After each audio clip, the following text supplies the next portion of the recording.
News, ಇದು ನಿಮ್ಮ ಧ್ವನಿ. ನಿಮ್ಮ ಮಕ್ಕಳ ಉತ್ತಮ ವಿದ್ಯಾಭ್ಯಾಸಕ್ಕಾಗಿ ಹಿಂದೆ ಭೇಟಿ ನೀಡಿ Indira Priyadarshini central school English ಮಾಧ್ಯಮ ಶಾಲೆ, ಸತ್ಯ ಗಾರ್ಡನ್ ಹತ್ತಿರ, ಸಿಂಧನೂರು. 2024-25ನೇ ಸಾಲಿನ ಪ್ರವೇಶಗಳು ಪ್ರಾರಂಭ. ನರ್ಸರಿಯಿಂದ 10ನೇ ತರಗತಿಗಳಿಗೆ ಪ್ರವೇಶ ಬಯಸುವವರು ಹಿಂದೆ ಸಂಪರ್ಕಿಸಿ. ಸುಸಜ್ಜಿತ ಶಾಲಾ ಕೊಠಡಿಗಳನ್ನು ಹೊಂದಿರುವ CBSE ಮಾನ್ಯತೆ ಪಡೆದ ಏಕೈಕ ಶಾಲೆಯಾಗಿದೆ. ವಿಶಾಲವಾದ ಕ್ರೀಡಾ ಮೈದಾನ, ಉತ್ತಮ ವಾತಾವರಣವುಳ್ಳ ನಗರಕ್ಕೆ ಹತ್ತಿರ ಇರುವ ಶಾಲೆಯಾಗಿದೆ. ನರ್ಸರಿಯಿಂದ 10ನೇ ತರಗತಿಯ ಎಲ್ಲ ವಿದ್ಯಾರ್ಥಿಗಳಿಗೆ ಭದ್ರತೆಯಿಂದ ಕೂಡಿದ ವಿದ್ಯಾವಿಧಾನ ಒದಗಿಸುವುದು ನಮ್ಮ ಗುರಿ. ಮಾಂಟೆಸರಿ ವಿಧಾನ, ಅಬಕಾಸ್ ಇನ್ನಿತರ ಪಠ್ಯೇತರ ಚಟುವಟಿಕೆಗಳಿಂದ ನರ್ಸರಿಯಿಂದಲೇ ಮಕ್ಕಳ ಸರ್ವತೋಮುಖ ಬೆಳವಣಿಗೆ ನಮ್ಮ ಭರವಸೆ. ನವೀಕರಿಸಲಾದ science lab, maths lab, computer lab ಮತ್ತು ಲೈಬ್ರರಿ ಸೌಲಭ್ಯ ಹೊಂದಿದೆ. ಮಕ್ಕಳ ಬರವಣಿಗೆಗೆ ಲುಸಿಡಾ ಮತ್ತು ಕರ್ಸಿವ್ ಹ್ಯಾಂಡ್ ರೈಟಿಂಗ್ಗೆ ಮೊದಲ ಆದ್ಯತೆ. ಮಕ್ಕಳ ದೈಹಿಕ ಹಾಗೂ ಮಾನಸಿಕ ದೃಢತೆಗಾಗಿ ಪಠ್ಯೇತರ ಚಟುವಟಿಕೆಗಳಾದ ಇಂಡೋರ್ ಮತ್ತು ಔಟ್ಡೋರ್ ಕ್ರೀಡೆಗಳು, ಯೋಗ, ಸಂಗೀತ, ಚಿತ್ರಲೇಖನ, ನೃತ್ಯ, ಕ್ವಿಜ್ ಕಾಂಪಿಟೇಷನ್ಗಳ ಕುರಿತು ವಿಶೇಷ ತರಬೇತಿ ನೀಡಲಾಗುತ್ತದೆ. ಉತ್ತಮ ತರಬೇತಿ ಪಡೆದ ಶಿಕ್ಷಕರಿಂದ ಥಿಯರಿ ಮತ್ತು ಪ್ರಾಕ್ಟಿಕಲ್ ವಿಷಯಗಳ ಬೋಧನೆಯಿಂದಾಗಿ ಸತತವಾಗಿ 15 ವರ್ಷಗಳಿಂದ 10ನೇ ತರಗತಿಯಲ್ಲಿ ಜಿಲ್ಲೆ, ತಾಲೂಕು ಮಟ್ಟದಲ್ಲಿ ಅತ್ಯುತ್ತಮ ಫಲಿತಾಂಶ ನಮ್ಮದಾಗಿದೆ. ಶಾಲಾ ವಾಹನ ಸೌಲಭ್ಯ ಮತ್ತು ಉತ್ತಮ ಪೌಷ್ಟಿಕ ಆಹಾರದೊಂದಿಗೆ ಬಾಲಕ ಹಾಗೂ ಬಾಲಕಿಯರಿಗಾಗಿ ಪ್ರತ್ಯೇಕ ಹಾಸ್ಟೆಲ್ಗಳ ಸೌಲಭ್ಯವಿದೆ. ನಿಮ್ಮ ಮಕ್ಕಳ ಸುಂದರವಾದ ಭವಿಷ್ಯ ನಿಮ್ಮ ಕನಸಾದರೆ ಅದನ್ನು ನನಸಾಗಿಸುವುದು ನಮ್ಮ ಶಾಲೆಯ ಅಂತಿಮ ಗುರಿ. ಹೆಚ್ಚಿನ ಮಾಹಿತಿಗಾಗಿ ಸಂಪರ್ಕಿಸಿ Indira Priyadarshini central school English ಮಾಧ್ಯಮ ಶಾಲೆ, ಸತ್ಯ ಗಾರ್ಡನ್ ಹತ್ತಿರ, ಸಿಂಧನೂರು. Mobile number 9845357019, 9900846755, 9611198659, 9353664070. ನಮಸ್ಕಾರ, ಎಸ್ ನ್ಯೂಸ್ಗೆ ಸ್ವಾಗತ. ನಾನು ಎಸ್ ದೇವೇಂದ್ರಗೌಡ. ಇಂದಿನ ಮುಖ್ಯಾಂಶಗಳು: ಡೊನೇಷನ್ ಹಾವಳಿಗೆ ಕಡಿವಾಣಕ್ಕೆ SFI ಆಗ್ರಹ. ಅಂಜಲಿ ಅಂಬಿಗೇರ್ ಕೊಲೆ ಆರೋಪಿಗೆ ಕಠಿಣ ಶಿಕ್ಷೆ ವಿಧಿಸಲು ಆಗ್ರಹಿಸಿ ಪ್ರತಿಭಟನೆ. ಮೇಲ್ಮನೆಯ 11 ಸ್ಥಾನಗಳಿಗೆ ಚುನಾವಣೆ ಘೋಷಣೆ. ಜೂನ್ 13ರಂದು ಮತದಾನ. ನೀರು ಮಿಶ್ರಿತ ಪೆಟ್ರೋಲ್ ಬೈಕ್ ಮಾಲೀಕರ ಆಕ್ರೋಶ. ಕ್ರಿಕೆಟ್ ಬೆಟ್ಟಿಂಗ್ ಕಡಿವಾಣಕ್ಕೆ ವಿಶ್ವನಾಥ್ ನಾಯಕ ಆಗ್ರಹ. ವಾರ್ತೆಗಳ ವಿವರ. ರಾಜ್ಯದಲ್ಲಿ ಬಹುತೇಕ ಖಾಸಗಿ ಶಾಲೆಗಳು 2024-25ನೇ ಸಾಲಿನಲ್ಲಿ ಪ್ರವೇಶ ಶುಲ್ಕ, ಬಟ್ಟೆ, shoe, socks, tie, belt, smart class ಸೇರಿದಂತೆ ಬೋಧನಾ ಶುಲ್ಕವನ್ನು ಹೆಚ್ಚಳ ಮಾಡಿ ಡೊನೇಷನ್ ಹೆಸರಿನಲ್ಲಿ ಹಣ ವಸೂಲಿ ಮಾಡಲು ಮುಂದಾಗಿರುವುದನ್ನು ಭಾರತ ವಿದ್ಯಾರ್ಥಿ ಫೆಡರೇಷನ್ SFI ಕರ್ನಾಟಕ ರಾಜ್ಯ ಸಮಿತಿ ತೀವ್ರವಾಗಿ ಖಂಡಿಸಿದೆ. ರಾಜ್ಯ ಶಾಲಾ ಶಿಕ್ಷಣ ಇಲಾಖೆ ಆಯುಕ್ತೆ BV ಕಾವೇರಿ ಹಾಗೂ ಶಾಲಾ ಶಿಕ್ಷಣ ಹಾಗೂ ಸಾಕ್ಷರತಾ ಇಲಾಖೆಯ ಪ್ರಧಾನ ಕಾರ್ಯದರ್ಶಿ ರಿತೇಶ್ ಕುಮಾರ್ ಸಿಂಗ್ ಅವರಿಗೆ ಭೇಟಿಯಾಗಿ ಮನವಿ ಪತ್ರ ಸಲ್ಲಿಸಲಾಯಿತು. ಈಗಾಗಲೇ ಬೇಬಿ ಸಿಟ್ಟಿಂಗ್ ಕ್ಲಾಸ್ನಿಂದ ಎಲ್ಲ ತರಗತಿಯ ಪ್ರವೇಶವನ್ನು ಪ್ರಾರಂಭಿಸಿ ವಿದ್ಯಾರ್ಥಿಗಳು ಪಾಲಕರಿಂದ ಡೊನೇಷನ್ ವಸೂಲಿಗೆ ಮುಂದಾಗಿವೆ. ಅನುದಾನಿತ ಮತ್ತು ಅನುದಾನ ರಹಿತ ಶಾಲೆಗಳಲ್ಲಿ ಸರ್ಕಾರದ ನಿಯಮ ಮೀರಿ ಹಣ ವಸೂಲಿಗೆ ಮುಂದಾದರೂ ರಾಜ್ಯದಲ್ಲಿನ ಶಿಕ್ಷಣ ಇಲಾಖೆಯ ಆಯುಕ್ತರು, ಅಪರ ಆಯುಕ್ತರು, ವಿವಿಧ ಜಿಲ್ಲೆಯ ಉಪನಿರ್ದೇಶಕರು ಹಾಗೂ ಕ್ಷೇತ್ರ ಶಿಕ್ಷಣಾಧಿಕಾರಿಗಳು ಮೌನವಾಗಿರುವುದು ಏಕೆ ಎಂದು SFI ನಿಯೋಗ ಪ್ರಶ್ನೆ ಮಾಡಿದೆ.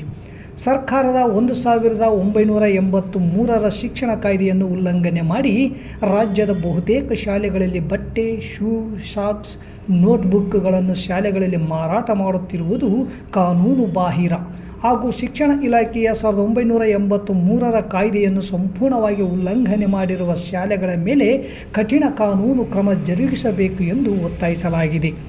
2024-25ನೇ ಶೈಕ್ಷಣಿಕ ವರ್ಷದ ವಾರ್ಷಿಕ ಶುಲ್ಕದಲ್ಲಿ ಕೇವಲ ಬೋಧನಾ ಶುಲ್ಕ ಮಾತ್ರ ತೆಗೆದುಕೊಳ್ಳಲು ಆದೇಶ ಮಾಡಿ ಯಾವುದೇ ಕಾರಣಕ್ಕೂ ಆನ್ಲೈನ್ ಶಿಕ್ಷಣ ನೀಡುವುದು ಸರಿಯಾದ ಕ್ರಮವಲ್ಲ. 1983ರ ಶಿಕ್ಷಣ ಕಾಯ್ದೆಯ ಪ್ರಕಾರ ಎಲ್ಲ ಖಾಸಗಿ ಶಾಲೆಗಳು ಪ್ರವೇಶಾತಿಗೆ ಖಾಲಿ ಇರುವ ಸೀಟುಗಳನ್ನು ತಮ್ಮ ಶಾಲೆಯ ನೋಟಿಸ್ ಬೋರ್ಡ್ಗೆ ಹಾಕಬೇಕು ಮತ್ತು ರೋಸ್ಟರ್ ನಿಯಮ ಜಾರಿ ಮಾಡಿ ಶುಲ್ಕವನ್ನು ನಿಗದಿಗೊಳಿಸಿ ಶಾಲೆಯ ಮುಂಭಾಗದಲ್ಲಿ ಹಾಕಬೇಕೆಂದು ನಿಯಮ ಇದ್ದರೂ ರಾಜ್ಯದಲ್ಲಿ ಯಾವ ಶಾಲೆಗಳು ಸಹ ಜಾರಿ ಮಾಡಿರುವುದಿಲ್ಲ. ಈ ಕುರಿತು ಅನೇಕ ಬಾರಿ ವಿವಿಧ ಜಿಲ್ಲೆಗಳಲ್ಲಿ ಸಂಬಂಧಪಟ್ಟ DDPI BEO ರವರಿಗೆ ನಮ್ಮ ಸಂಘಟನೆಯ ಕಾರ್ಯಕರ್ತರು ಮನವಿ ಮಾಡಿದರು. ಕ್ರಮ ಜರುಗಿಸಲು ಮುಂದಾಗಿಲ್ಲ. ಸರ್ಕಾರದ ಅಧಿಕೃತ ಶಾಲೆಗಳ ಪಟ್ಟಿ ಬಿಡುಗಡೆ ಮಾಡಲು ಹಿಂದೇಟು ಹಾಕುವುದು ಯಾಕೆ? ಖಾಸಗಿ ಶಾಲೆಗಳ ಜೊತೆ ನಿಮ್ಮ ಇಲಾಖೆಯ ಅಧಿಕಾರಿಗಳು ಹೊಂದಾಣಿಕೆ ಮಾಡಿಕೊಂಡಿದ್ದಾರೆ ಎಂಬ ಅನುಮಾನ ಬರುತ್ತದೆ ಎಂದು SFI ಆರೋಪಿಸಿದೆ. ಆದ್ದರಿಂದ ಕೂಡಲೇ ಅಂತಹ ಶಾಲೆಗಳ ಮೇಲೆ ಕಾನೂನು ಕ್ರಮ ಜರುಗಿಸಿ ಜಿಲ್ಲಾಧಿಕಾರಿಗಳ ಅಧ್ಯಕ್ಷತೆಯಲ್ಲಿ ಜಿಲ್ಲಾ ರೆಗ್ಯುಲೇಟಿಂಗ್ ಪ್ರಾಧಿಕಾರ ರಚಿಸಿ ಶಾಲೆಗಳ ಮೇಲೆ ಕ್ರಮ ಜರುಗಿಸಬೇಕು ಎಂದು ಸೂಚನೆ ಕೊಡಿ ಹಾಗೂ ನಮ್ಮ ಸಂಘಟನೆಯ ಮುಖಂಡರನ್ನು ಒಳಗೊಂಡಂತೆ ಜಂಟಿ ಸಭೆ ಮಾಡಿ ಕೆಲವು ಖಾಸಗಿ ಕಾಯ್ದೆ ಉಲ್ಲಂಘನೆ ಮಾಡಿ ಮಕ್ಕಳಿಗೆ ಪ್ರವೇಶ ಕೊಡಲು ಪ್ರವೇಶ ಪರೀಕ್ಷೆ ಮಾಡುತ್ತಿರುವುದನ್ನು ಭಾರತ ವಿದ್ಯಾರ್ಥಿ ಫೆಡರೇಷನ್ SFI ಸಂಘಟನೆ ತೀವ್ರವಾಗಿ ಖಂಡಿಸುತ್ತದೆ. ಈ ಎಲ್ಲ ಸಮಸ್ಯೆಗಳ ಪರಿಹಾರಕ್ಕಾಗಿ ಶಿಕ್ಷಣ ಸಚಿವರ ಅಧ್ಯಕ್ಷತೆಯಲ್ಲಿ ಮಾನ್ಯ ಆಯುಕ್ತರು ಹಾಗೂ SFI ಸಂಘಟನೆ ಮುಖಂಡರು ಜೊತೆಗೆ ಜಂಟಿ ಸಭೆ ಮಾಡಬೇಕು. ವಿವಿಧ ಜಿಲ್ಲೆಗಳಲ್ಲಿರುವ DDPI ಹಾಗೂ BEOಗಳಿಗೆ ಆದೇಶ ಮಾಡಿ ಎಂದು ಭಾರತ ವಿದ್ಯಾರ್ಥಿ ಫೆಡರೇಷನ್ SFI ರಾಜ್ಯ ಸಮಿತಿ ಒತ್ತಾಯಿಸಿದೆ. ಈ ಸಂದರ್ಭದಲ್ಲಿ SFI ರಾಜ್ಯಾಧ್ಯಕ್ಷ ಅಮರೇಶ್ ಕಡಗದ್, ಕಾರ್ಯದರ್ಶಿ ಭೀಮನಗೌಡ, ರಾಜ್ಯ ಪದಾಧಿಕಾರಿಗಳಾದ ಶಿವಕುಮಾರ್ ಮ್ಯಾಗಳಮನಿ, ರಮೇಶ್ ವೀರಾಪುರ್, ಶಿವಪ್ಪ, ವಿಶ್ವ ಅಂಗಡಿ, ಚಿದಾನಂದ್ ಬಾಬು ಇದ್ದರು. Zindabad, Zindabad. SFI Zindabad. Donation go back. Go back, go back. ರಾಜ್ಯದಲ್ಲಿ ನಡೆಯುತ್ತಿರುವ ಡೊನೇಷನ್ ಅವಳಿ ನಿಲ್ಲಲೇಬೇಕು. ನಿಲ್ಲಲೇಬೇಕು, ನಿಲ್ಲಲೇಬೇಕು. ಪಾಲಕರಿಂದ ಆಗಲೇ ದೊರಡೆ ಮಾಡ್ತಕ್ಕಂಥ ಖಾಸಗಿ ಶಾಲೆಗಳಿಗೆ ಧಿಕ್ಕಾರ. ಧಿಕ್ಕಾರ, ಧಿಕ್ಕಾರ. Zindabad, Zindabad. SFI Zindabad. ಬೇಕೇ ಬೇಕು. ನ್ಯಾಯ ಬೇಕು. ರಾಜ್ಯದಲ್ಲಿ ಇವತ್ತು ಪಾಲಕರಿಂದ ತಿಗಣಿ ಹೆಂಗ ರಕ್ತ ಹೀರ್ತವೆ ಆ ರೀತಿಯಲ್ಲಿ ಹಣವನ್ನು ಇವತ್ತು ಶಿಕ್ಷಣವನ್ನು ಬಂಡವಾಳ ಮಾಡಿಕೊಂಡು ಶಿಕ್ಷಣ ವ್ಯವಸ್ಥೆಯನ್ನು ಸಂಪೂರ್ಣವಾಗಿ ದುರುಪಯೋಗ ಮಾಡಿಕೊಳ್ಳೋದ್ರ ಮೂಲಕ ಪಾಲಕರಿಗೆ ಇವತ್ತು ಕಂಟಕವಾಗಿ ಪರಿಗಣಿಸಿದ್ದೇವೆ. SFI ಸಂಘಟನೆ ಇವತ್ತು ಮನವಿ ಪತ್ರ ಕೊಡೋದ್ರ ಮೂಲಕ ರಾಜ್ಯ ಸರ್ಕಾರಕ್ಕೆ ಮತ್ತು ಶಿಕ್ಷಣ ಇಲಾಖೆಗೆ ಒತ್ತಾಯ ಮಾಡೋದು ಏನಂತಪ್ಪ ಅಂದ್ರೆ 1983 ಶಿಕ್ಷಣ ಕಾಯ್ದೆ ಪ್ರಕಾರ ಏನು ಶುಲ್ಕವನ್ನು ತೆಗೆದುಕೊಳ್ಳಬೇಕು. ಅವರು ತೆಗೆದುಕೊಳ್ತಕ್ಕಂಥ ಶುಲ್ಕ ಮತ್ತು ಅವ್ರ ಶಾಲೆಯಲ್ಲಿ ಇರ್ತಕ್ಕಂಥ ಮಕ್ಕಳ ಸಂಖ್ಯೆ ಲೀಸ್ಟ್ ಏನಿದೆ ಅದು 10x12 ಫ್ಲೆಕ್ಸ್ ಅಲ್ಲಿ ಸಂಪೂರ್ಣವಾಗಿ ಹೊರಗಡೆ ಹಾಕಬೇಕು. ಅದ್ರ ಜೊತೆಗೆ ಸಂಬಂಧಪಟ್ಟ ಕ್ಷೇತ್ರ ಶಿಕ್ಷಣಾಧಿಕಾರಿಗಳಿರ್ಬೋದು, DDPI ಆಫೀಸ್ ಇರ್ಬೋದು, ಹಾಗೂ ಅಪರ ಆಯುಕ್ತರು ಮತ್ತು ಆಯುಕ್ತರ ಕಚೇರಿಯಿಂದ ಅನುಮೋದನೆ ಪಡೆಯಬೇಕಂತೇಳಿ ನಿಯಮ ಇದೆ. ಎಲ್ಲ ನಿಯಮಗಳನ್ನು ಸಾರಸಟ್ಟಾಗಿ ಉಲ್ಲಂಘನೆ ಮಾಡತಕ್ಕಂಥ ಖಾಸಗಿ ಶಿಕ್ಷಣ ಸಂಸ್ಥೆಗಳಿಗೆ ಡೊನೇಷನ್ ಅವಳಿಗೆ ಕಡಿವಾಣ ಹಾಕುವಲ್ಲಿ ಶಿಕ್ಷಣ ಇಲಾಖೆ ಸಂಪೂರ್ಣವಾಗಿ ವಿಫಲವಾಗಿದೆ. ಇವತ್ತು ಇದರಿಂದಾಗಿ ಪಾಲಕರು ರೋಷವಾಗಿ ಮಕ್ಕಳನ್ನು ಶಿಕ್ಷಣದಿಂದ ಬಿಡಿಸ್ತಕ್ಕಂಥ ಪರಿಸ್ಥಿತಿ ನಿರ್ಮಾಣ ಇದೆ. ಹಾಗಾಗಿ ಇವತ್ತು ನಾವು ಸಾಂಕೇತಿಕವಾಗಿ SFI ನಿಯೋಗ ಬಂದು ಮನವಿ ಪತ್ರ ಕೊಡೋದ್ರ ಮೂಲಕ ರಾಜ್ಯ ಸರ್ಕಾರಕ್ಕೆ ಮತ್ತೊಮ್ಮೆ ಒತ್ತಾಯ ಮಾಡಿದೀನಿ ಅಂತಂದ್ರೆ ಕೂಡಲೇ ಭಾರತ ವಿದ್ಯಾರ್ಥಿ ಫೆಡರೇಷನ್ SFI ಸಂಘಟನೆಯ ಮುಖಂಡರ ಜೊತೆ ಜಂಟಿ ಸಭೆ ಮಾಡಬೇಕು. ಈ ಡೊನೇಷನ್ ಅವಳಿ ಕುರಿತು ಪಾಲಕರಿಗೆ ತಿಳುವಳಿಕೆ ಕೊಡಬೇಕು. 1983 ಎಜುಕೇಷನ್ ಆಕ್ಟ್ ಅನ್ನು ಸಂಪೂರ್ಣವಾಗಿ ಇಂಪ್ಲಿಮೆಂಟ್ ಮಾಡಬೇಕಂತೇಳಿ ಈ ಸಂದರ್ಭದಲ್ಲಿ ಒತ್ತಾಯ ಮಾಡ್ತೀನಿ. ಹುಬ್ಬಳ್ಳಿಯ ಅಂಜಲಿ ಅಂಬಿಗೇರ್ ಬರ್ಬರ ಕೊಲೆ ಆರೋಪಿಯನ್ನು ಕಠಿಣ ಶಿಕ್ಷೆಗೆ ಗುರಿಪಡಿಸಲು ಒತ್ತಾಯಿಸಿ ರಾಜ್ಯದಲ್ಲಿ ಯುವತಿಯರು ಹಾಗೂ ಮಹಿಳೆಯರ ಮೇಲೆ ನಡೆಯುತ್ತಿರುವ ಸರಣಿ ಕೊಲೆ, ಅತ್ಯಾಚಾರ, ದೌರ್ಜನ್ಯ ಹಾಗೂ ದುಷ್ಕೃತ್ಯಗಳನ್ನು ನ್ಯಾಯಾಂಗ ತನಿಖೆಗೆ ಒಳಪಡಿಸಬೇಕು ಮತ್ತು ಬಾಧಿತರಿಗೆ ಸೂಕ್ತ ರಕ್ಷಣೆ ಒದಗಿಸಲು ಆಗ್ರಹಿಸಿ ಪ್ರಗತಿಪರ ಸಂಘಟನೆಗಳ ಒಕ್ಕೂಟದಿಂದ ಸೋಮವಾರ ತಹಸೀಲ್ ಕಚೇರಿ ಮುಂದೆ ಪ್ರತಿಭಟನೆ ನಡೆಸಿ ತಹಸೀಲ್ದಾರ್ ಮೂಲಕ CM ಸಿದ್ದರಾಮಯ್ಯ ಅವರಿಗೆ ಮನವಿ ಪತ್ರ ರವಾನಿಸಲಾಯಿತು. ರಾಜ್ಯದಲ್ಲಿ ಕಳೆದ ಹಲವು ದಿನಗಳಿಂದ ಯುವತಿಯರು ಹಾಗೂ ಮಹಿಳೆಯರ ಮೇಲೆ ನಿರಂತರ ದೌರ್ಜನ್ಯ, ಕೊಲೆ ಹಾಗೂ ಅತ್ಯಾಚಾರದಂಥ ದುಷ್ಕೃತ್ಯಗಳು ನಡೆಯುತ್ತಿದ್ದು ದುಷ್ಕರ್ಮಿಗಳು ಅಟ್ಟಹಾಸ ಮೆರೆಯುತ್ತಿದ್ದಾರೆ. ಹುಬ್ಬಳ್ಳಿಯ BVB ಕಾಲೇಜ್ ಕ್ಯಾಂಪಸ್ನಲ್ಲಿ ಹಾಡು ಹಗಲೇ ನೇಹಾ ಹಿರೇಮಠ್ ಎಂಬ ವಿದ್ಯಾರ್ಥಿನಿಯನ್ನು ದುಷ್ಕರ್ಮಿಯೊಬ್ಬ ಚಾಕುವಿನಿಂದ ಬರ್ಬರವಾಗಿ ಕೊಲೆ ಮಾಡಿದ ಘಟನೆ ಇಡೀ ರಾಜ್ಯವನ್ನೇ ಬೆಚ್ಚಿ ಬೀಳಿಸಿತ್ತು. ಈ ಘಟನೆ ಇನ್ನೂ ಹಸಿಯಾಗಿರುವಾಗಲೇ ಅದೇ ಹುಬ್ಬಳ್ಳಿಯಲ್ಲಿ ಅಂಥದ್ದೇ ಇನ್ನೊಂದು ದುಷ್ಕೃತ್ಯ ನಡೆದಿದ್ದು ಅಂಜಲಿ ಅಂಬಿಗೇರ್ ಅವರನ್ನು ಉಳಿಸಿಕೊಳ್ಳುವಲ್ಲಿ ಪೊಲೀಸ್ ವ್ಯವಸ್ಥೆ ವಿಫಲವಾಗಿದೆ. ಇನ್ನು ಕೊಡಗಿನಲ್ಲಿ ಮೀನಾ ಎಂಬ SSLC ವಿದ್ಯಾರ್ಥಿನಿಯನ್ನು ದುಷ್ಕರ್ಮಿಯೊಬ್ಬ ಆಕೆಯ ರುಂಡವನ್ನೇ ಕಡಿದು ವಿಕೃತಿ ಮೆರೆದಿದ್ದಾನೆ. ಬೆಂಗಳೂರಿನಲ್ಲಿ ಲೇಖಕಿ KR ಸೌಮ್ಯ ಅವರ ಮಗಳು ಹಾಗೂ BBA ವಿದ್ಯಾರ್ಥಿನಿ ಪ್ರಬುದ್ಧ ಎಂಬ ಯುವತಿ ಕುತ್ತಿಗೆ ಕೊಯ್ಯಲಾಗಿದೆ. ತುಮಕೂರಿನಲ್ಲಿ ರುಕ್ಸಾನಾ ಎಂಬ ಯುವತಿಯ ಬರ್ಬರವಾಗಿ ಕೊಲೆಗೀಡಾಗಿದ್ದಾಳೆ. ಹೀಗೆ ಸಾಲು ಸಾಲು ಸರಣಿ ಹತ್ಯೆಗಳು ನಡೆದಿದ್ದು ಈ ಎಲ್ಲ ದುಷ್ಕೃತ್ಯಗಳು ಸಾರ್ವಜನಿಕರಲ್ಲಿ ಭಯ ಮತ್ತು ಆತಂಕವನ್ನು ಸೃಷ್ಟಿ ಮಾಡಿವೆ ಎಂದು ಪ್ರತಿಭಟನಾಕಾರರು ಆಕ್ರೋಶ ವ್ಯಕ್ತಪಡಿಸಿದರು. ಹಾಸನದ ಪೆನ್ ಡ್ರೈವ್ ಪ್ರಕರಣದಿಂದ ಮಹಿಳೆಯರ ಮಾನ, ಪ್ರಾಣ ಹಾಗೂ ಘನತೆಯ ಬದುಕಿಗೆ ಧಕ್ಕೆಯಾಗಿದ್ದು ಸಂತ್ರಸ್ತ ಮಹಿಳೆಯರು ಸಮಾಜಕ್ಕೆ ಮುಖ ತೋರಿಸದಂತಹ ಯಾತನೆ ಅನುಭವಿಸುತ್ತಿದ್ದಾರೆ. ಈ ಪ್ರಕರಣ ದಿನಕ್ಕೊಂದು ತಿರುವು ಪಡೆದುಕೊಳ್ಳುತ್ತಿದ್ದು ಅತ್ಯಾಚಾರ ಆರೋಪಿ ಪ್ರಜ್ವಲ್ ರೇವಣ್ಣ ರಾಜಕೀಯ ಪ್ರಭಾವ ಬಳಸಿಕೊಂಡು ವಿದೇಶಕ್ಕೆ ಪರಾರಿಯಾಗಿದ್ದು ಕೂಡಲೇ ಆತನನ್ನು ಬಂಧಿಸಿ ವಿಚಾರಣೆಗೊಳಪಡಿಸಬೇಕೆಂದು ಒತ್ತಾಯಿಸಿದರು. ಹುಬ್ಬಳ್ಳಿಯ ಅಂಜಲಿ ಅಂಬಿಗೇರ್ ಹತ್ಯೆ ಮಾಡಿದ ಆರೋಪಿಯನ್ನು ಕಠಿಣ ಶಿಕ್ಷೆಗೆ ಒಳಪಡಿಸಬೇಕು. ನೇಹಾ ಹಿರೇಮಠ್, ಮೀನಾ, ರುಕ್ಸಾನಾ, ಪ್ರಬುದ್ಧ ಸೇರಿದಂತೆ ಇನ್ನಿತರೆ ಕೊಲೆ ಪ್ರಕರಣಗಳನ್ನು ವಿಶೇಷ ತನಿಖಾ ತಂಡ ರಚಿಸಿ ತಪ್ಪಿತಸ್ಥರಿಗೆ ಕಠಿಣ ಶಿಕ್ಷೆಗೆ ಗುರಿಪಡಿಸಬೇಕು. ಅತ್ಯಾಚಾರ ಆರೋಪಿ ಪ್ರಜ್ವಲ್ ರೇವಣ್ಣನನ್ನು ಶೀಘ್ರವಾಗಿ ಬಂಧಿಸಿ ವಿಚಾರಣೆಗೊಳಪಡಿಸಿ ಶಿಕ್ಷೆ ವಿಧಿಸಬೇಕು. ಮಹಿಳೆಯರು, ಯುವತಿಯರು ಹಾಗೂ ವಿದ್ಯಾರ್ಥಿನಿಯರ ಮೇಲೆ ನಡೆದ ಕೊಲೆ, ದೌರ್ಜನ್ಯ ಹಾಗೂ ಅತ್ಯಾಚಾರ ಪ್ರಕರಣಗಳನ್ನು ಬೇಗ ಇತ್ಯರ್ಥಪಡಿಸಲು ಫಾಸ್ಟ್ ಟ್ರ್ಯಾಕ್ ಕೋರ್ಟ್ಗಳನ್ನು ವ್ಯವಸ್ಥೆಗೊಳಿಸಬೇಕು. ನಿರ್ಭಯ ಕಾಯ್ದೆ ಸಮರ್ಪಕವಾಗಿ ಜಾರಿಗೊಳಿಸಬೇಕು. ಯೂಟ್ಯೂಬ್, ಫೇಸ್ಬುಕ್ ಸೇರಿದಂತೆ ಸಾಮಾಜಿಕ ಜಾಲತಾಣಗಳಲ್ಲಿ ಮತ್ತು ಇತರೆ ಮಾಧ್ಯಮಗಳಲ್ಲಿ ಅಶ್ಲೀಲತೆಯನ್ನು ಬಿಂಬಿಸುವ ಚಿತ್ರ ಹಾಗೂ ವಿಡಿಯೋಗಳನ್ನು ಕಟ್ಟುನಿಟ್ಟಾಗಿ ನಿಷೇಧಿಸಬೇಕೆಂಬ ಬೇಡಿಕೆಯುಳ್ಳ ಮನವಿ ಪತ್ರ ರವಾನಿಸಲಾಯಿತು. ಈ ಪ್ರತಿಭಟನೆಯಲ್ಲಿ ಮಹಿಳಾ ಮುಖಂಡರಾದ ಸರಸ್ವತಿ ಪಾಟೀಲ್, ವಿರುಪಮ್ಮ ಹಾಗೂ ಡಿ.ಎಚ್. ಪೂಜಾರ್, ಜಮಾಅತೆ ಇಸ್ಲಾಂ ಹಿಂದ್ನ ಹುಸೇನ್ ಸಾಬ್, ಗಂಗಾಮತ ಸಮಾಜದ ಮಂಜುನಾಥ್, ಬಸವರಾಜ್ ಬಾದರ್ಲಿ ಮಾತನಾಡಿದರು. ಈ ಸಂದರ್ಭದಲ್ಲಿ Chandrashekhar Gorebal, D H. Kambali, Basavantarayagouda Kallur, S. Devendragouda, Shakuntala Patil, Nagaraj Pujar, B N. Herdiyal, Chittibabu, Budivala camp, Ramesh Patil Bergi, Bhagat Singh auto ಚಾಲಕರ ಸಂಘದ ಬಸವರಾಜ ಕೊಂಡೆ, ಮಂಜುನಾಥ್ ಗಾಂಧಿನಗರ, ಶಿವಪುತ್ರಪ್ಪ ತುರುವಿಹಾಳ್, ಆರ್.ಎಚ್. ಕಲ್ಮಂಗಿ, ಆಲಂ ಬಾಷಾ ಬೂದಿವಾಳ್, ಮೇಘರಾಜ್, ಬಸವರಾಜ್ ಅಸಂಕಲ್ ಸೇರಿದಂತೆ ಇನ್ನಿತರರು ಭಾಗವಹಿಸಿದ್ದರು. ಸ್ಪಾಟೆ ಮಾಡಿಬಿಡ್ಬೋದಾಗಿತ್ತು. ಯಾವುದಕ್ಕೆಲ್ಲ ಇದಕ್ಕೂ ಯಾರು ಸಿಗ್ತಾರ ಅವಾಗ ಮಾಡಿದ್ರು ಅಂತಂದ್ರೆ ಭಯ ಬರುತ್ತೆ. ಇನ್ನೂ ಒಂದು ಯಾಕೆ ಹಿಂಗಾಗತ್ತವ ನೇಹಂದು ಒಂದು ಘಟನೆ ನೋಡಿದಾಗ ಅಲ್ಲಿ ಆ ಹುಡುಗ ಸಂಪೂರ್ಣ ತಾಯಿ ಒಂದ್ ಕಡೆ, ತಂದೆ ಒಂದ್ ಕಡೆ ಬೆಳೆದಿರೋ ರೀತಿಯಿಂದ ಅವನ ಮನಸ್ಸು ವಿಕೃತ ಮನಸ್ಸಿನ ಗುಣದವ್ರು ಇವ್ರು ಮಾಡ್ತಿರ್ತಾರೆ. ಆದ್ರೆ ನಾನು ಇದನ್ನ ಹಾಸನದವ್ರಿಗೆ ಹೋಗ್ಸೋದಿಲ್ಲ, ಅವ್ರಿಗೆಲ್ಲ ಹೆಚ್ಚಾಗಿ ಮಾಡ್ತಾರೆ. ಆದ್ರೆ ವಿಕೃತ ಮನಸ್ಸಿನ ಗುಣವುಳ್ಳಂತವ್ರು ಇವ್ರು ಯಾಕೆ ಹಿಂಗಾಗತ್ತಾರ? ಬರೀ ಈ ಹೋರಾಟ ಇದಕ್ಕಲ್ದಾನೆ ಇವ್ರು ಯಾಕೆ ಹಿಂಗಾಗತ್ತಾರ? ಈ ಹುಡುಗರು ಒಂದು ಸ್ವಲ್ಪ ಒಳ್ಳೆ ಅಂದ ತಕ್ಷಣ ಯಾಕೆ ಹೋಗ್ತಾರಂತೆ? ಇವರಿಗೆ ಸಾಮಾಜಿಕ ಶಿಕ್ಷಣ ಇಲ್ಲ. ಇದಕ್ಕೆ ಮಿಸ್ಗೈಡ್ ಮಾಡೋದಕ್ಕೆ ಮೊಬೈಲ್ ಬರ್ತಕ್ಕಂಥ ಚಿತ್ರಗಳು ಇವನ್ ಬಂದ್ ಮಾಡೋದು ಕೇಂದ್ರ ಸರ್ಕಾರದಲ್ಲಿದೆ. ಇವನ್ನ ಬಂದ್ ಮಾಡಬೇಕು, ಫೇಸ್ಬುಕ್ ಬಂದ್ ಮಾಡಬೇಕು, ಇವೆಲ್ಲ ಬಂದ್ ಮಾಡಬೇಕು, ಇಂಥ ಬರ್ತಕ್ಕಂಥವನ್ನ ಕಟ್ ಮಾಡಬೇಕು. ಈ ತರ ಮಾಡಿದಾಗ ಮಾತ್ರ ಮನಸ್ಸು ಸರಿಯಾಗಿರುತ್ತೆ. ಅವಾಗೆಲ್ಲ ಇರ್ಲಿಲ್ಲ, ಅವಾಗೂ ನಡೀತಿತ್ತು ಅಂತಂದ್ರೆ ಕಡಿಮೆ ರೀತಿಯಲ್ಲಿ ನಡೀತಾ ಇದ್ವು. ಈಗ ಅವನ್ನ ನೋಡೋದ್ರಿಂದ ಮನಸ್ಸು ವಿಕೃತ ಆಗೋದ್ರಿಂದ ಮನಸ್ಸು ಕೆಡ್ತಾ ಇದ್ದಾವೆ. ಇದು ಸಾಮಾಜಿಕವಾಗಿ ಇವರೆಲ್ಲ ದೇಶಕ್ಕಾಗಿ ದುಡಿಯುವಂಥವರು, ದೇಶಕ್ಕಾಗಿ ಏನಾದ್ರು ಕೆಲಸ ಮಾಡ್ಬೇಕಂತ ಇವತ್ತು ಈ ತರ ವಿಕೃತ ಮನಸ್ಸಿಗೆ ಒಳಗಾಗಿ ಈ ತರ ಕೊಲೆಗಳನ್ನ ಮಾಡಿ ಜೈಲಿಗೆ ಹೋದ್ರೆ ದೇಶ ಮುಂದುವರೋದಕ್ಕೆ ದೇಶ ಯಾಕೆ ಮುಂದೆ ಬರ್ತಾ ಇಲ್ಲ ಅಂದ್ರೆ ಇದಕ್ಕೆ ನಿರುದ್ಯೋಗ ಕಾರಣಕ್ಕೂ ವಿಕೃತ ಮನಸ್ಸಾಗುತ್ತೆ.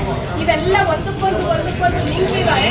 ಇದು ಹೋರಾಟ ಬರೀ ಇದರಿಂದಾನೇ ಅಂದ್ರೆ ಇಡೀ ಸಮಾಜ ಬದಲಾವಣೆಯ ಹೋರಾಟ ಆಗಬೇಕು, ವ್ಯವಸ್ಥೆ ಬದಲಾವಣೆ. ಸರ್ಕಾರವೇ ಅವ್ರಿಗೆಲ್ಲ ಸಹಕಾರ ಮಾಡ್ತದೆ. ಹೀಗೆಲ್ಲ ಘಟನೆಗಳು ನಡೆದಾಗ ನಾವು ಇವತ್ತು ಮಾನವ ಸಮಾಜದಲ್ಲಿ ನಾವು ಯಾವ ರೀತಿ ನಡೆದಾಡಬೇಕು, ಏನು ಪ್ರಶ್ನೆ ಮಾಡಬೇಕು. ಒಬ್ಬ ಸಂಸದ ಏನು ಮಾಡ್ಲಾರ್ದು 29 ಅಂತ ಹೇಳ್ತಾ ಇದ್ದಾರೆ, ಅಂಥ ಘಟನೆಗಳಾಗಂತ ಹೇಳ್ತಾರೆ. 1976 ಸಂಖ್ಯೆ ಅವನು ಮಾಡಿದಂಥ ಈ ಒಂದು ದುಷ್ಕೃತ್ಯಗಳು ಅವನು ಇವತ್ತು ಜರ್ಮನಿಯಿಂದ ಟ್ರೈನಾಗ ಇಂಗ್ಲೆಂಡ್ಗಳನ್ನ ಇರೋದಕ್ಕೂ ನಾವು ಯೂನಿಯನ್ ನೋಡ್ತಾ ಇದ್ದೇವೆ. ನಮ್ಮ ಪ್ರಧಾನಿಗಳು ಒಂದ್ಸಲ ಹೇಳಿದ್ರು 2000 ನೋಟ್ ಬಂದಾಗ ಭೂಮಿಯಲ್ಲಿ 3 ಬೀಡು ಒಳಗೆ ಬಂದು ಅದು GPS ಮುಖಾಂತರ ಕಟ್ಟಿಡ್ಬೋದು. ಈಗ ಡೆಲ್ಲಿದಿಂದ ಕಟ್ಟಿಡಕ್ಕೆ ಆಗೋದಿಲ್ಲ. ಅವರ ಸಹಕಾರದಿಂದ ಈಗ ನಡ್ತಾ ಇದೆ. ಅದಕ್ಕಾಗಿ ಸರ್ಕಾರವೂ ಸಹಿತ ಇದಕ್ಕೆ ನಾವು ಧಿಕ್ಕಾರಗಳನ್ನು ಖಂಡನೆ ಮಾಡಬೇಕು. ನಮ್ಮ ಒಂದು ಅಧಿಕಾರದ ಚಟಕ್ಕಾಗಿ, ಅಧಿಕಾರದ ಸ್ವಾರ್ಥಕ್ಕಾಗಿ ಯಾವ್ಯಾವ ರೀತಿ ಇವತ್ತು ನಡ್ತಿದೆ ಅಂದ್ರೆ ಮಾತಾಡೋದು ಭಾಳ ಅಸಹ್ಯ ಅನ್ನಿಸ್ತಾ ಇದೆ. ಮೇಲ್ಮನೆಯ 11 ಸ್ಥಾನಗಳ ಅವಧಿ ಮುಂದಿನ ತಿಂಗಳು 17ರಂದು ಕೊನೆಯಾಗಲಿದ್ದು, ತೆರವಾಗುವ ಈ 11 ಸ್ಥಾನಗಳಿಗೆ ಜೂನ್ 13ರಂದು ಮತದಾನ ನಡೆಯಲಿದೆ. Arvind Kumar Arali, N S. Bosaraj, K. Govindaraj, doctor Tejaswini Gowda, Muniraj Gowda, K P. Nanjundi, B M. Farooq, Raghunatharao Malkapure, N. Ravikumar, S. Rudregowda, K. Harish Kumar ಇವರು ಅವಧಿ ಮುಂದಿನ ತಿಂಗಳು 17ರಂದು ಮುಗಿಯಲಿದೆ. ಇದರಲ್ಲಿ ಕೆಲವರು ರಾಜೀನಾಮೆ ನೀಡಿದ್ದಾರೆ. ಜೂನ್ 3ರಂದು ನಾಮಿನೇಷನ್ ಪ್ರಾರಂಭ, ಜೂನ್ 4ರಂದು ಪರಿಶೀಲನೆ, ಜೂನ್ 6ರಂದು ನಾಮಿನೇಷನ್ ಹಿಂಪಡೆಯಲು ಕೊನೆ ದಿನವಾಗಿದ್ದು, ಜೂನ್ 13ರಂದು ಬೆಳಗ್ಗೆ 6 ಗಂಟೆಯಿಂದ ಸಂಜೆ 4ರವರೆಗೆ ಜೂನ್ 13ರಂದು ಬೆಳಗ್ಗೆ 9 ಗಂಟೆಯಿಂದ ಸಂಜೆ 4ರವರೆಗೆ ಮತದಾನ ನಡೆಯಲಿದ್ದು ಸಂಜೆ 5ರಿಂದ ಮತ ಎಣಿಕೆ ಪ್ರಾರಂಭವಾಗಿ ಫಲಿತಾಂಶ ಅಂದೇ ತಿಳಿಯಲಿದೆ. ಈ ತಿಂಗಳು ಮತ್ತು ಮುಂದಿನ ತಿಂಗಳು ಬರೀ ಚುನಾವಣೆ ಹಾಗೂ ಫಲಿತಾಂಶ ಆ ಕಡೆ ಎಲ್ಲರ ಗಮನ. ಜೂನ್ 3ರಂದು ಶಿಕ್ಷಕರ ಹಾಗೂ ಪದವೀಧರ ಕ್ಷೇತ್ರಗಳ ಚುನಾವಣೆ, ಜೂನ್ 4ರಂದು ಲೋಕಸಭಾ ಚುನಾವಣೆ ಫಲಿತಾಂಶ, ಜೂನ್ 13ರಂದು MLC ಚುನಾವಣೆ. ಸಾಲು ಚುನಾವಣೆಗಳೇ ಇದ್ದು ಜಯ ಯಾರಿಗೆ ಎಲ್ಲರೂ ಕಾಯುತ್ತಿರುವುದು ಅದನ್ನೇ. ಶರಣಬಸವೇಶ್ವರ ಪೆಟ್ರೋಲ್ ಬಂಕಿನಲ್ಲಿ ಪೆಟ್ರೋಲ್ ಹಾಕಿಸಿಕೊಂಡಾಗ ನೀರು ಮಿಶ್ರಿತ ಪೆಟ್ರೋಲ್ ಇದ್ದ ಕಾರಣ ಬೈಕ್ಗಳು ಸ್ಟಾರ್ಟ್ ಆಗದೆ ತೊಂದರೆ ಆಗಿದ್ದು ಗ್ರಾಹಕರು ಬಂಕ್ ಮುಂದೆ ಜಮಾಯಿಸಿದ್ದರು. ಸೀಜಾ ಆಗಿ ಆಫ್ ಆದ ಎಲ್ಲ ಬೈಕ್ಗಳನ್ನು ರಿಪೇರಿ ಮಾಡಿಸಿ ಪುನಃ ಪರಿಶುದ್ಧವಾದ ಪೆಟ್ರೋಲ್ ಹಾಕಿ ಬೈಕ್ ಗ್ರಾಹಕರಿಗೆ ಸಮಾಧಾನ ಮಾಡಿ ಕಳಿಸಲಾಯಿತು. ಪೆಟ್ರೋಲ್ ಪ್ರಾಡಕ್ಟ್ ಮೇಲಿರುತ್ತದೆ, ಪಂಪ್ ಕೆಟ್ಟಾಗ ಉಪಯೋಗ ಮಾಡದಿದ್ದಾಗ ಎಥೆನಾಲ್ ಪೊಲ್ಯೂಷನ್ ಕೆಳಗಡೆ ಹೋಗಿರುತ್ತದೆ. ಅದು ರೂಟೀನ್ ಆಗಲಿಲ್ಲ ಅಂದರೆ ವಾಹನಗಳಿಗೆ ಪ್ರಾಬ್ಲಮ್ ಆಗುತ್ತದೆ. ಎಥೆನಾಲ್ ಪೊಲ್ಯೂಷನ್ ಕಂಟ್ರೋಲ್ ಮಾಡುವ ಸಲುವಾಗಿ ಅದು ಕೆಳಗಡೆ ಹೋದಾಗ ಸ್ಟಾರ್ಟಿಂಗ್ ಪ್ರಾಬ್ಲಮ್ ಆಗುತ್ತದೆ. ಪೆಟ್ರೋಲ್ ತುಂಬಿಸಿಕೊಂಡ ಗ್ರಾಹಕರ 15 ಬೈಕ್ ಸ್ಟಾರ್ಟ್ ಆಗದೆ ಸಮಸ್ಯೆಯಾಗಿತ್ತು. ಆ ಬೈಕ್ಗಳನ್ನೆಲ್ಲ ಸರಿ ಮಾಡಿಸಿಕೊಟ್ಟಿದ್ದೇವೆ ಎಂದು ಶರಣಬಸವೇಶ್ವರ ಇಂಡಿಯನ್ ಪೆಟ್ರೋಲ್ ಬಂಕ್ ಮಾಲೀಕ ಬಸವರಾಜ್ ಸಾಹುಕಾರ್ ತಿಳಿಸಿದರು. ಸಿಂಧನೂರು ನಗರದ ಬಪ್ಪು ರಸ್ತೆಯಲ್ಲಿರುವ ಇಂಡಿಯನ್ ಪೆಟ್ರೋಲ್ ಬಂಕ್ ಅಂದರೆ ಶರಣಬಸವೇಶ್ವರ ಪೆಟ್ರೋಲ್ ಬಂಕ್ನಲ್ಲಿ ಸುಮಾರು ಕಂಪ್ಲೇಂಟ್ಗಳಿವೆ. ಇಂದು ಸೋಮವಾರದಂದು ನೀರು ಮಿಶ್ರಿತ ಪೆಟ್ರೋಲ್ ಸರಿಸುಮಾರು 15ರಿಂದ 20 ಬೈಕ್ಗಳಿಗೆ ಹಾಕಿದ್ದರಿಂದ ಆ ಗ್ರಾಹಕರ ಬೈಕ್ಗಳು ರಿಪೇರಿಗೆ ಬಂದು ಕೆಲವು ಬೈಕ್ಗಳು ಸೀಜಾದ ದೃಶ್ಯವೂ ಕಂಡುಬಂತು. ಬೈಕ್ಗಳ ಮಾಲೀಕರು ಪೆಟ್ರೋಲ್ ಬಂಕಿಗೆ ಮುತ್ತಿಗೆ ಹಾಕಿ ಪ್ರತಿಭಟಿಸಿದರು. ಈ ಕಾರಣವಾಗಿ ಶರಣಬಸವೇಶ್ವರ ಪೆಟ್ರೋಲ್ ಬಂಕ್ ಮಾಲೀಕರು ನೀರು ಮಿಶ್ರಿತ ಪೆಟ್ರೋಲ್ ಹಾಕಿದ್ದರಿಂದ ಸೀಜಾಗಿ ಆಫ್ ಆದ ಎಲ್ಲ ಬೈಕ್ಗಳನ್ನು ರಿಪೇರಿ ಮಾಡಿಸಿ ಪುನಃ ಪರಿಶುದ್ಧವಾದ ಪೆಟ್ರೋಲ್ ಹಾಕಿ ಬೈಕ್ ಗ್ರಾಹಕರಿಗೆ ಸಮಾಧಾನ ಮಾಡಿಸಿ ಕಳಿಸಿದರು. ಈ ಕೂಡಲೇ ಸಂಬಂಧಿಸಿದ ಅಧಿಕಾರಿಗಳು ಈ ಪೆಟ್ರೋಲ್ ಬಂಕನ್ನು ಪರಿಶೀಲಿಸಿ ಮಾಲೀಕರ ವಿರುದ್ಧ ಶಿಸ್ತು ಕ್ರಮ ಜರುಗಿಸಬೇಕು. ಇಲ್ಲದಿದ್ದರೆ ಮುಂದಿನ ದಿನಗಳಲ್ಲಿ ಪೆಟ್ರೋಲ್ ಬಂಕ್ ಮಾಲೀಕರ ವಿರುದ್ಧ ಹೋರಾಟ ಮಾಡಬೇಕಾಗುತ್ತದೆ ಎಂದು ದಲಿತ ಸಂಘರ್ಷ ಸಮಿತಿ ರಾಜ್ಯ ಸದಸ್ಯ ಹನುಮಂತಪ್ಪ ಹಂಪನಾಳ್ ಎಚ್ಚರಿಸಿದರು. ಆ ಪ್ರಾಡಕ್ಟ್ ಯೂಸ್ ಮಾಡಲ್ಲ ಅಂದ್ರೆ ಕೆಳಗೆ ಕುಂದಿರ್ತೈತೆ ಅದು ಮಿಕ್ಸ್ ಆದರೆ ಅದೇನು ಎಥನಾಲ್ ಪೊಲ್ಯೂಷನ್ ಕಂಟ್ರೋಲ್ ಸಲುವಾಗಿ ಮಾಡಿರ್ತಾರೆ. ಅದನ್ನ ಎಥನಾಲ್ ಡೌನ್ ಹೋದಾಗ ಏನಾಗುತ್ತಂದ್ರೆ ಸ್ವಲ್ಪ ಸ್ಟಾರ್ಟಿಂಗ್ ಪ್ರಾಬ್ಲಮ್ ಆಗುತ್ತೆ. ಅದು ಬಿಟ್ಟರೆ ಏನಾಗಲ್ಲ ಅಷ್ಟೇ. ಎಥನಾಲ್ ಏನ್ರಿ ಅವು ಏನು ಕಂಪ್ಲೇಂಟ್ ಅದೇ ಅವನ್ನೆಲ್ಲ ಸಾಲ್ವ್ ಮಾಡಿವಿ ಗಾಡಿ ಅಷ್ಟೇ. ಎಷ್ಟು ಸರ್ ಗಾಡಿ? ಒಂದು 15 ಗಾಡಿ ಅಷ್ಟೇ, ಭಾಳೆಲ್ಲ 15 10ರಿಂದ 15 ಗಾಡಿ ಎಲ್ಲ ಗಾಡಿ ಸರಿ ಮಾಡಿಕೊಟ್ರು ಸರ್. ಅದು ಬಿಟ್ರೆ ಬೇರೆ ಏನಿಲ್ಲ ಸರ್. ಅದು ಎಥನಾಲ್ ಏನಿರ್ತಲ್ಲ ಪ್ರಾಡಕ್ಟ್ ಅದು ಡೌನ್ ಹೋಗಿರುತ್ತೆ. ಪೆಟ್ರೋಲ್ ಪ್ರಾಡಕ್ಟ್ ಮ್ಯಾಗ ಇರ್ತೈತೆ. ಅದು ಪಂಪು ಕೆಟ್ಟಾಗ ಯೂಸ್ ಮಾಡಲ್ಲ ಅಂದ್ರೆ ಅದು ಪ್ರಾಡಕ್ಟ್ ಕೆಳಗಿರುತ್ತೆ. ಅದು ರೊಟೀನ್ ಆಗಲ್ಲ ಅಂದ್ರೆ ಪ್ರಾಬ್ಲಮ್ ಆಗುತ್ತೆ ಅಷ್ಟೇ. ಆಟೋಮೆಟಿಕ್ ಸೀಜ್ ಆಗ್ಯಾವಂದ್ರೆ ಗಾಡಿಗಳು ಅದಕ್ಕೆ ಸೀಸ್ ಆಗಿಲ್ಲ. ಈ ಒಂದು ಪೆಟ್ರೋಲ್ ಬಂಕ್ ಮೇಲೆ ಸಂಬಂಧಪಟ್ಟ ಅಧಿಕಾರಿಗಳು ದಾಳಿ ಮಾಡಿ ಈ ಒಂದು ಪೆಟ್ರೋಲನ್ನು ಇಲ್ಲಿ ಸರಬರಾಜು ಮಾಡ್ತಕ್ಕಂಥ ಕಂಪನಿ ಮೇಲೆ ಸೂಕ್ತ ಕ್ರಮ ತಗೋಬೇಕಂತ ಹೇಳ್ಬಿಟ್ಟು ಕರ್ನಾಟಕ ದಲಿತ ಸಂಘ ಸಮಿತಿಯಿಂದ ನಾನು ಒತ್ತಾಯ ಮಾಡ್ತಾ ಇದ್ದೀನಿ. ನನ್ನ ಹೆಸರು ಹನುಮಂತಪ್ಪ ಹಂಪನಾಳ್ ಅಂತೇಳಿ, ಕರ್ನಾಟಕ ದಲಿತ ಸಂಘ ಸಮಿತಿ ಚೀಫ್ ಜನರಲ್ ಸೆಕ್ರೆಟರಿ ರಾಜ್ಯ ಸಮಿತಿ. ಪೆಟ್ರೋಲ್ ಬಂಕ್ ಹೆಸರು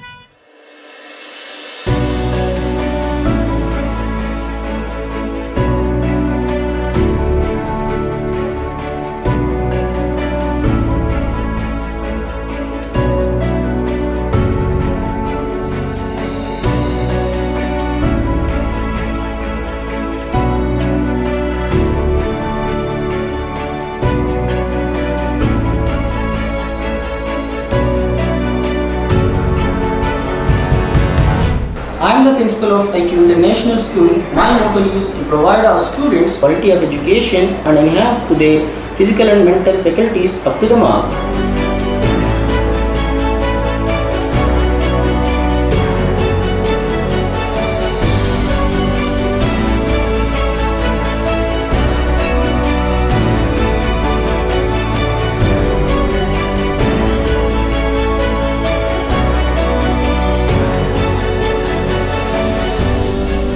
ಐಕ್ಯೂ ಇಂಟರ್ನ್ಯಾಷನಲ್ ಶಾಲೆ ಮತ್ತು PU college Sindhanur. IQ international school 1ರಿಂದ 10ನೇ ತರಗತಿ ICSE ಮತ್ತು PU ಕಾಲೇಜು ಈಗ ನಿಮ್ಮ ನಗರದಲ್ಲಿ ಪ್ರಾರಂಭಗೊಂಡಿದೆ. ನಮ್ಮಲ್ಲಿ IIT, JEE ಹಾಗೂ ನೀಟ್ ಕೋರ್ಸ್ಗಳು, PCMB, PCMC ಮತ್ತು ಕಾಮರ್ಸ್ ಹೇಳಲಾಗುತ್ತದೆ.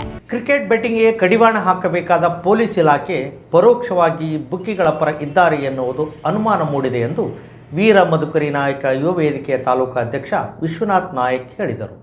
ನಗರದ ಪತ್ರಿಕಾ ಭವನದಲ್ಲಿ ಸುದ್ದಿಗೋಷ್ಠಿಯನ್ನು ಉದ್ದೇಶಿಸಿ ಮಾತನಾಡಿದ ಅವರು, ಕ್ರಿಕೆಟ್ ಬೆಟ್ಟಿಂಗ್ನಿಂದ ಸಾಲದ ಸುಳಿಗೆ ಸಿಲುಕಿ ಅದು ಎಷ್ಟೋ ಕುಟುಂಬಗಳು ಬೀದಿಗೆ ಬಂದಿದ್ದು, ಅಮಾಯಕ ಯುವಕರು ಆತ್ಮಹತ್ಯೆ ಮಾಡಿಕೊಂಡ ಉದಾಹರಣೆಗಳು ಸಾಕಷ್ಟಿವೆ. ಇತ್ತೀಚೆಗೆ ಮಸ್ಕಿ ತಾಲೂಕಿನ ಯುವಕನೋರ್ವ ಕ್ರಿಕೆಟ್ ಬೆಟ್ಟಿಂಗ್ನಲ್ಲಿ ಸೋತು ಆತ್ಮಹತ್ಯೆ ಮಾಡಿಕೊಂಡಿದ್ದು, ಇದನ್ನು ಮುಚ್ಚಿ ಹಾಕುವ ಉದ್ದೇಶದಿಂದ ಬೇರೆ ಬೇರೆ ಕಾರಣಗಳನ್ನು ಹೇಳುತ್ತಿದ್ದಾರೆ. ಕ್ರಿಕೆಟ್ ಬೆಟ್ಟಿಂಗಿಗೆ ಕಡಿವಾಣ ಹಾಕುವಂತೆ ಮೇ 5ರಂದು ಪೊಲೀಸ್ ಇಲಾಖೆಗೆ ದೂರು ನೀಡಿದ್ದು, ಆದರೆ ಇದುವರೆಗೂ ಯಾವುದೇ ರೀತಿಯ ಕ್ರಮ ಕೈಗೊಳ್ಳದೆ ಮೌನ ವಹಿಸಿರುವುದು ಎಷ್ಟು ಸರಿ? ಪೊಲೀಸರೇನು ಕ್ರಿಕೆಟ್ ಬೆಟ್ಟಿಂಗ್ ಬುಕ್ಕಿಂಗ್ಗಳ ಪರ ಕರ್ತವ್ಯ ನಿರ್ವಹಿಸುತ್ತಿದ್ದಾರೆ ಎನ್ನುವುದು ಅನುಮಾನ ಮೂಡಿದ್ದು, ಕೂಡಲೇ ಕ್ರಿಕೆಟ್ ಬೆಟ್ಟಿಂಗ್ ಹಾವಳಿಯನ್ನು ತಡೆಗಟ್ಟಬೇಕು ಎಂದು ಆಗ್ರಹಿಸಿದರು. ಈ ಸಂದರ್ಭದಲ್ಲಿ ಮಲ್ಲಯ್ಯ ನಾಯಕ್ ವಕೀಲ, ಫಕೀರಪ್ಪ ನಾಯಕ್ ರಾಮತ್ನಾಳ್, ನರಸಣ್ಣ ನಾಯಕ್ ಗೋನ್ವಾರ್ ಇದ್ದರು. ಸಾಲ ಬಾಧೆ ತಾಳಾರ್ದನೆ ಆತ್ಮಹತ್ಯೆ ಮಾಡಿಕೊಂಡಿದ್ದು ಮಾಧ್ಯಮದಲ್ಲಿ ಮತ್ತು ಸುವರ್ಣ ನ್ಯೂಸ್ನಲ್ಲಿ ಬಂದಂಥ ವಿಷಯ. ಸಿಂಧನೂರು ತಾಲೂಕಿನಲ್ಲಿ ಕ್ರೀಡಾಸಕ್ತಿ ಹಲವಾರು ರೂಪದಲ್ಲಿದೆ. ಅದನ್ನು ಎಲ್ಲ ರೀತಿಯಿಂದಲೂ ಹಳ್ಳಿಗಳಲ್ಲಿ ಕ್ರಿಕೆಟ್ ಆಡಿಸ್ತಾರೆ. ಸಿಂಧೂರಲ್ಲಿ ಲೀಗ್ ಮ್ಯಾಚ್ ನಡೆಯುತ್ತೆ, ಅದರಲ್ಲಿ ನಮ್ಮ ತಕರಾರಿಲ್ಲ. ಆದರೆ ಇದನ್ನೇ ಕೆಲವೊಬ್ಬರು ಬಂಡವಾಳ ತಮ್ಮ ವೃತ್ತಿಯನ್ನಾಗಿ ಮಾಡಿಕೊಂಡು ಶ್ರೀಮಂತ ವಿದ್ಯಾರ್ಥಿಗಳನ್ನು, ಶ್ರೀಮಂತ ಯುವಕರನ್ನ ಬೆಟ್ಟಿಂಗ್ ಹಾವಳಿಯಲ್ಲಿ ಹಲವಾರು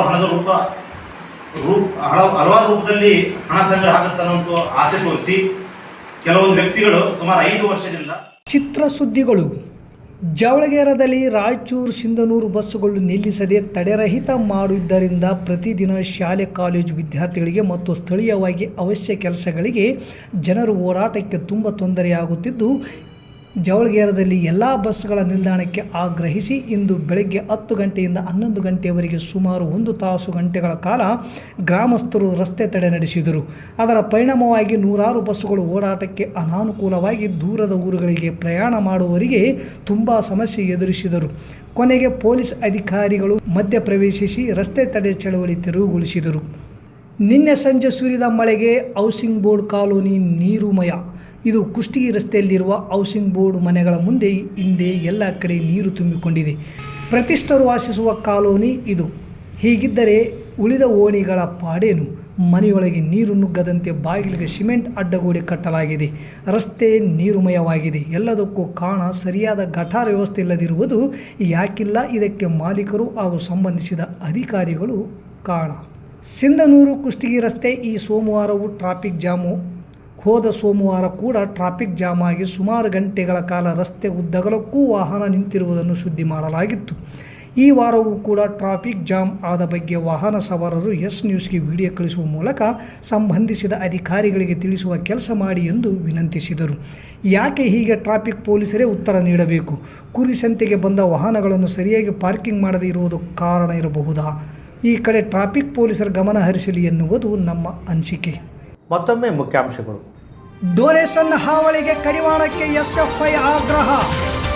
ಅಂಜಲಿ ಅಂಬಿಗೇರ್ ಕೊಲೆ ಆರೋಪಿಗೆ ಕಠಿಣ ಶಿಕ್ಷೆ ವಿಧಿಸಲು ಆಗ್ರಹಿಸಿ ಪ್ರತಿಭಟನೆ.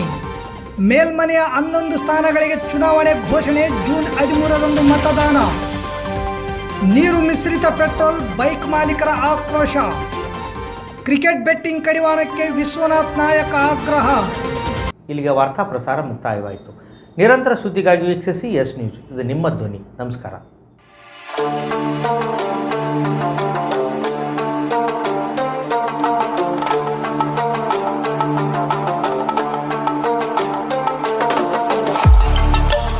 ಕೇಂದ್ರ ಮತ್ತು ರಾಜ್ಯ ಸರ್ಕಾರದಿಂದ ಮಾನ್ಯತೆ ಪಡೆದ ಸಂಸ್ಥೆ Sunrise group of institute Sindhanur. ನಿಮ್ಮ ಮಕ್ಕಳ ಉಜ್ವಲ ಭವಿಷ್ಯಕ್ಕಾಗಿ Sunrise college of pharmacy, school of nursing ಮತ್ತು ಪ್ಯಾರಾಮೆಡಿಕಲ್ ಕಾಲೇಜ್ ಸಿಂಧನೂರು ಈ ಸಂಸ್ಥೆಗೆ ಒಮ್ಮೆ ಭೇಟಿ ನೀಡಿ.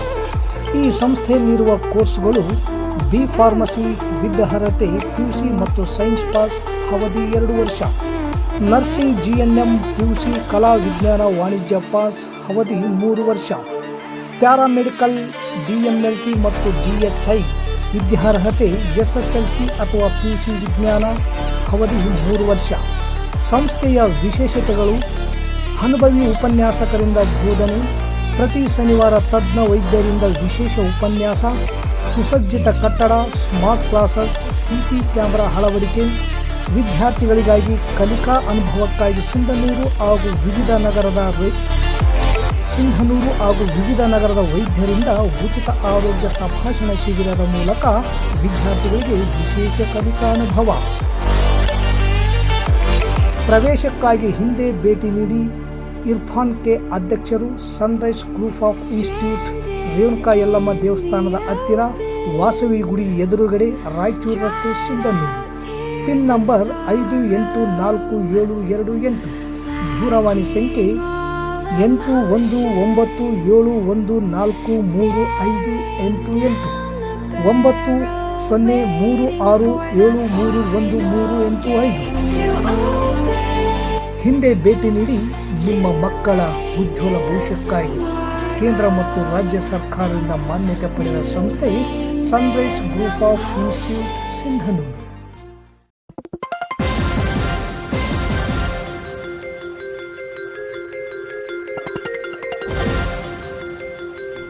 ಎಸ್ ನ್ಯೂಸ್, ಇದು ನಿಮ್ಮ ಧ್ವನಿ.